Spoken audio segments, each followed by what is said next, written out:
2 చరణాలు పడుతున్నాము, తర్వాత వాక్యం. నిలబడండి.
Praise the lord.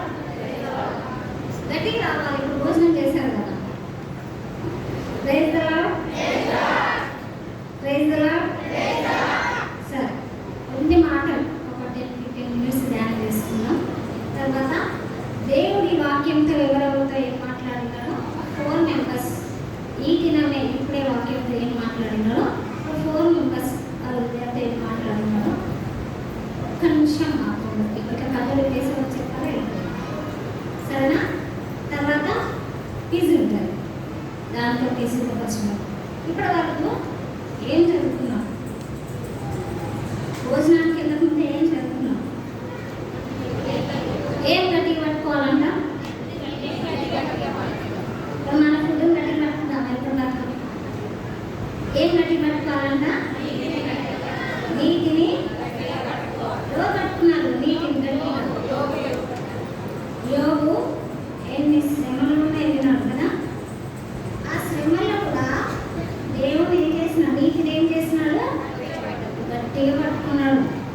హృదయం నన్ను ఏం చేయదంట, నిందింపదు. నా ప్రవర్తన అంతటిలో నా హృదయం ఏం చేయదంట, నిందింపదు.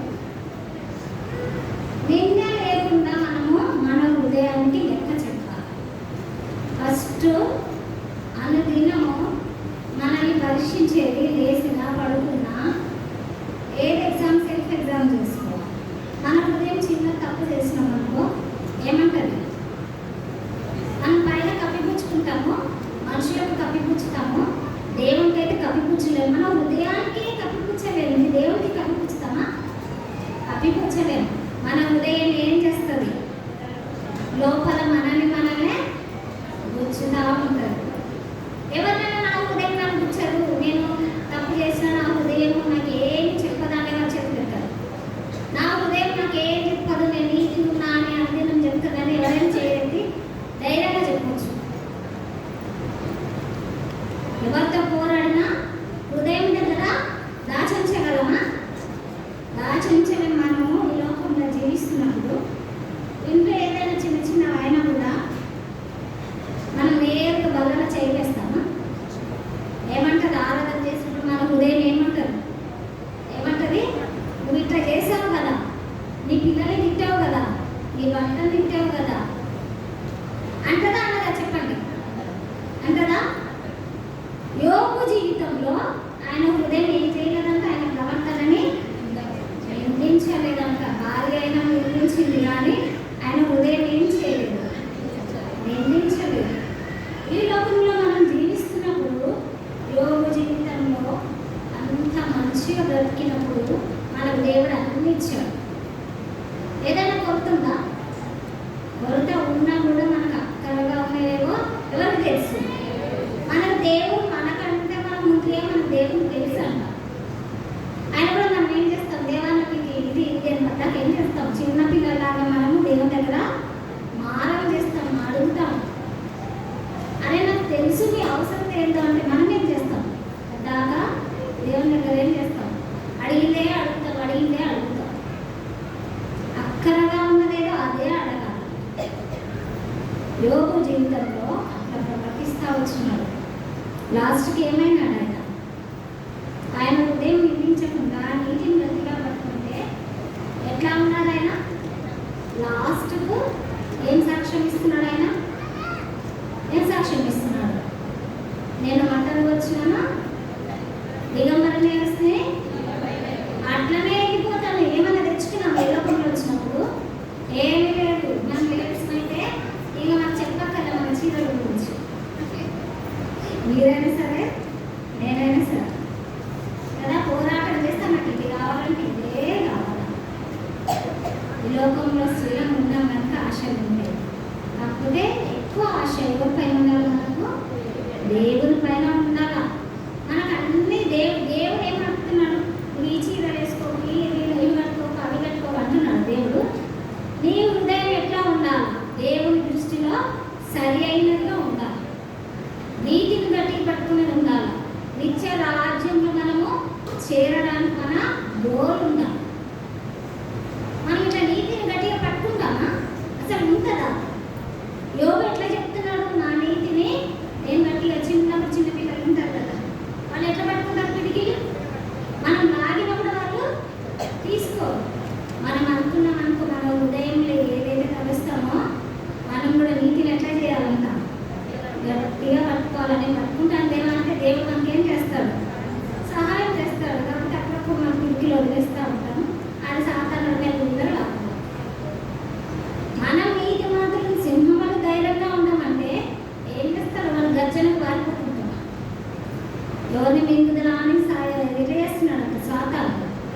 వెతుకుతున్నాడంట, నువ్వు దొరుకుతామో నేను దొరుకుతామో ఎవరు దొరుకుతామో వాడిని ఏం చేయాలంట, వేసుకొని మింగేసేయాలి. తింటే ఎట్లా ఉంటుంది,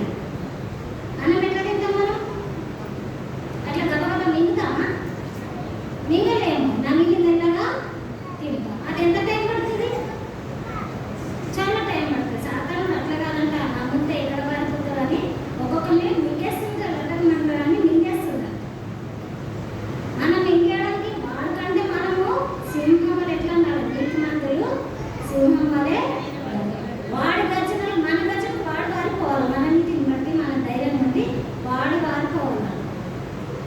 అట్లా చేయము మనం. రా నన్ను నేను అన్నట్టు సమయం ఇస్తాం. ఇస్తే ఏం చేస్తుంది? ఎవరైనా కూడా ఆక్యుపై చేసుకుంటాం. అట్లా ఉండకూడదు. దావీదు జీవితంలో ఏం చేస్తా వచ్చిన యోగు జీవితంలో ఎన్ని శ్రమలు భార్యనే దూషించింది, ద్వేషించింది. అయినప్పుడు ఏమైనాడు? నీటిని విడవడం. ప్రవర్తనను మనం ఏం చేయాలా? కాపాడుకుంటూ రావాలి. యోగ జీవితంలో అట్లా చేస్తా వచ్చినాం. మనం ఏం వెదకాలం? మత్తయి సువార్త 6:33. Matthew 6:33. కాబట్టి మీరు ఆయన రాజ్యమును నీతిని మొదట వెతుకుడి, అప్పుడు అవన్నీ మీకు అనుగ్రహింపబడును. మనం ఏం వెతకాలంట? ఆయన నీతిని, ఆయన రాజ్యాన్ని వెతకాలి.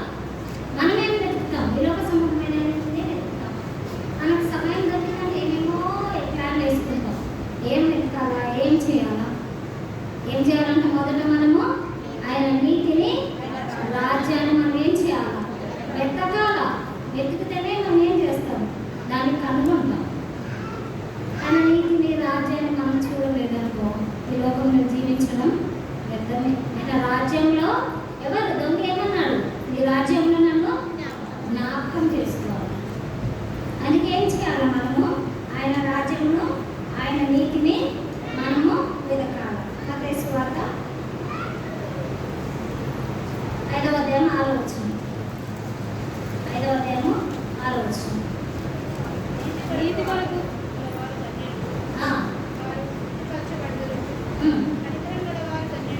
చాలు. 5-6 వచనాలు. దేని కొరకు ఉన్నారంటే మన తాకదప్పులు? నీతి కొరకు ఆకలి దప్పులు గలవారు ధన్యులు అంట. ధన్యత్వంలో నువ్వు నేను ఉన్నామా? నీతి కొరకు ఏముండాలంట మనకు? ఆకలి దప్పులు. మనం ఆకలేసి ఎంత ఆకలి మాత్రం ఎక్కడ ఒక క్షణం లేట్ అయింది అనుకో, బయటకు వెళ్ళేసి వచ్చామనుకో, ఆకలేసి ఎంత తింటాం? ఏమన్నా ఆకలికి ఆగలేదు. ఈ సమ్మర్లో వాటర్ అయితే ఎట్లా తాగుతాం? తాగిన కొద్దీ అట్లా మన దాహం తీరే వరకు ఏం చేయాలా? నీతి కొరకు ఎట్లా ఉండాలా? ఆకలి దప్పికలు ఉండాలి. ఆయన నీతిని ఇంకా వెతకాలా? ఏం చేయాలా? ఏం చేయాలా? ప్రభుత్వం ఏం చేయాలా? నీతి కొరకు మనకు ఆకలి దప్పు. దాని విషయంలో మనం అంత ఆతృత కలిగి ఉంటే అనేకులను ఆయన రాజ్యంలో మనం ఏం చేస్తాం? చేర్చేవారు మనం ఉండడమే కాకుండా అనేకులను ఆయన రాజ్యంలోనికి మనం చేరుస్తాం. 1 పేతురు 3:12. 1 పేతురు 3:12. ప్రభువు కన్నులు నీతిమంతుల మీదను ఆయన చెవులు వారి ప్రార్థనల వైపును ఉన్నవి కానీ ప్రభువు ముఖము కీడు చేయ వారికి విరోధముగా ఉన్నవి. ప్రభు కీడు చేయవారికి ఎట్లా ఉందంట? ఆయన ముఖము విరోధముగా ఉందంట. ఆయన విరోధం ఉంటే మనం జీవిస్తామా? జీవించలేము. అయితే ప్రభు కన్నులు ఎవరి మీద ఉన్నాయంట? నీతిమంతుల మీద ఉన్నాయి. ఆయన కన్నులు మన మీద ఉన్నాయా? లేదు. ఆయన కన్నులు లేకపోతే మరుగు చేయబడితే ఎట్లా ఉంటాము? ఆయన దృష్టి మనపైన లేకుంటే ఎలా ఉంటాం? ఇవన్నీ మనం పరీక్షించుకోవాలి. ప్రభువా, నీ కన్ను దృష్టి ఎదుట నేనున్నానా అని మనం ప్రశ్నించుకున్నప్పుడు ఉన్నామో లేదా మన హృదయము మనకు చెప్తా ఉంటుంది. ఆ విధంగా మనం ఉండాలి. మలాకి గ్రంథం 4:2. మలాకి 4:2.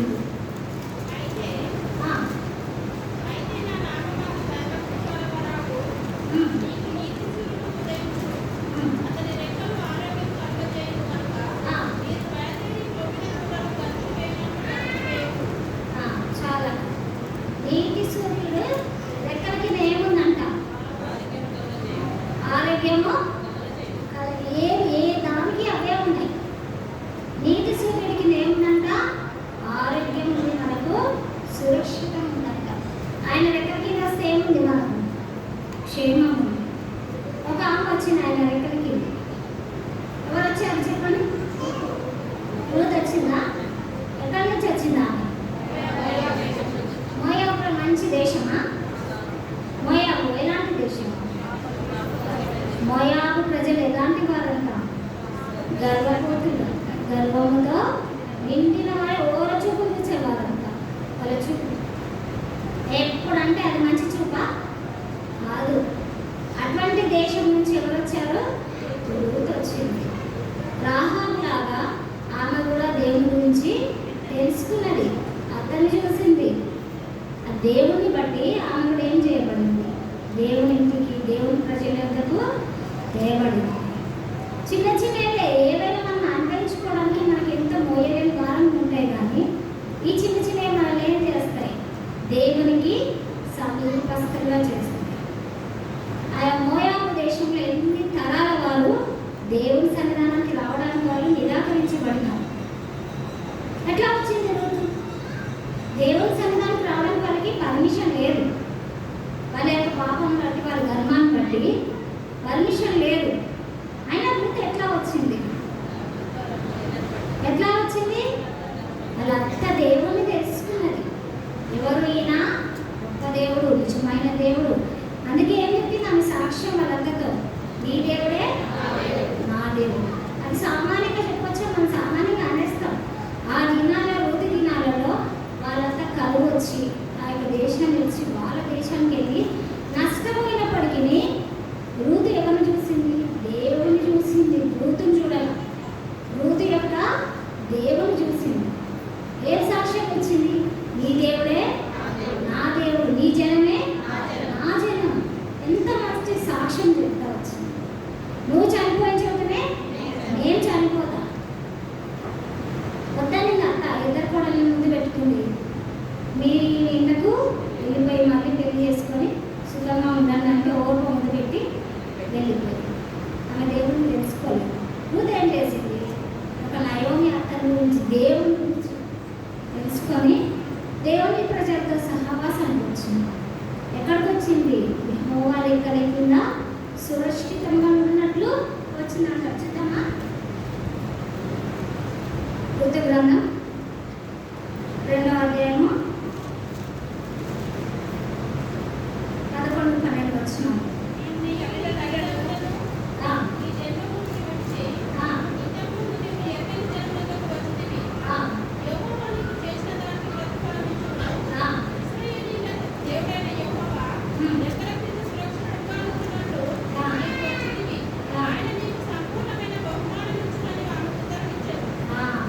చూడండి, ఇశ్రాయేలీయుల దేవుడైన యెహోవా రెక్కల కింద సురక్షితంగా ఉన్నట్లు వచ్చిందంట. ఆయన రెక్కల కింద మనకి ఏముంది? సురక్షితం ఉంది, ఆరోగ్యం ఉంది, ఇంకా ఏముంది? భద్రత ఉంది. అందుకే కీర్తనకారుడు ఏమంటాడు?